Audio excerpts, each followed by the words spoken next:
మధు గారు. హలో అండి, good morning. Good morning అండి. Okay okay. స్క్రీన్ షాట్స్ పెట్టానండి 2. ఒక్క నిమిషం. ఓకే, చూడండి ఒక్కసారి. నా మెట్రో బ్యాంక్ నుంచి చేశాను అనమాట. అది అప్లై చేస్తారు కదా? ఇది అప్లై చేస్తానండి. అది అప్లై చేసి ఆ అప్డేట్ రెజ్యూమ్ కూడా మీకు పెట్టాను అనమాట. అందుకని నా వైఫ్ ది అకౌంట్ ఇంకోటి ఇస్తాను, ఇంకోనికి. ఓకేనండి. సరే, మీకు దాంట్లో ఇండీడ్ నుంచి రెస్పాండ్ వస్తుంది. ఓకేనండి. ఇంటర్వ్యూ అవైలబిలిటీ అదే వస్తుంది, దానికి రెస్పాండ్ ఇవ్వండి. ఓకేనండి. తర్వాత మీకు ఇంటర్వ్యూ లింక్ అదే వస్తుంది. ఊరికే ఫార్మల్ ఇంటర్వ్యూ, బేసిక్ మీ ఎక్స్పీరియన్స్ మీద అడుగుతారు. అలాగేనండి. అది అయిపోయినాక అప్పుడు ఆఫర్ లెటర్ వస్తుంది. అప్పుడు మళ్ళీ ఇంకో పేమెంట్ చేయాలి, ఒక 5-6. అది అయిపోయినాక డ్రాఫ్ట్ కాస్ వస్తుంది. అప్పుడు మనం ఫుల్ పేమెంట్ చేస్తే సిఓఎస్ వస్తుంది. సరేనండి. ఓకేనండి. రీడింగే కదండి, అంటే ఇది జాబ్ ది మరి వేరే ఉంది లొకేషన్, దాని గురించి డౌట్ వచ్చింది. రిమోట్ ఉంది. సో ఎప్పుడన్నా అవసరం అయితే ఒకసారి మంత్లీ అట్లా మీటింగ్స్ ఉన్నప్పుడు రావాలి.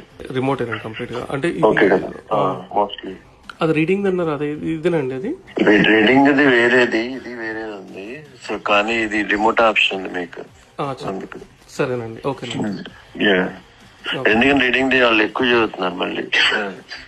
మళ్ళీ ఎందుకు తెలిసిన వాళ్ళు అంటే మధ్యలో మిడిల్ లో ఇంకో పర్సన్ ఉన్నాడు రిస్క్ చేయడం. Okay okay. ఇదైతే ఎంతండి? ఇది అంటే 15.75 అట్లా పడుతుంది.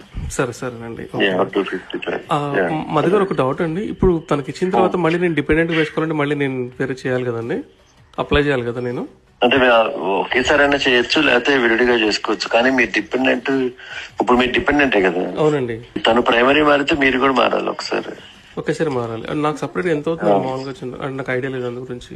Just visa fee IHS 3 years కి మీరు గవర్నమెంట్ కట్టే జస్ట్ 4,000 అవుతుంది. 4,000 అవుతుంది.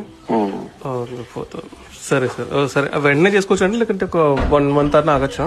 మీరు కనుక ప్రైమరీ అయ్యి, అంటే సపోజ్ మీ వైఫ్ ప్రైమరీ కదా? అవునండి. తను ప్రైమరీ మారితే మీరు వెంటనే మారాలి. అదే డిపెండెంట్ మీరు విడిగా వీసా వేసుకున్నారు అనుకో, మీ వైఫ్ వీసా అయిపోయేదాకా వెయిట్ చేయొచ్చు. అప్పుడు తను డిపెండెంట్ మారచ్చు. ఇప్పుడు తను ప్రైమరీ కాబట్టి నేను వెంటనే మారిపోవాలి మళ్ళీ. మీకు ఎప్పుడు దా టైం ఉంది? September 11th వరకు. అంటే మీకు ఎలాగూ అంటే మీరు వేసుకోవాల్సి వస్తుంది మరి అప్లికేషన్. అదే సరేనండి, చేయాలి. కొంచెం మేనేజ్మెంట్ చేసుకుంటాను మనీ. సరేనండి, చేస్తాను. ఓకే ఓకేనండి.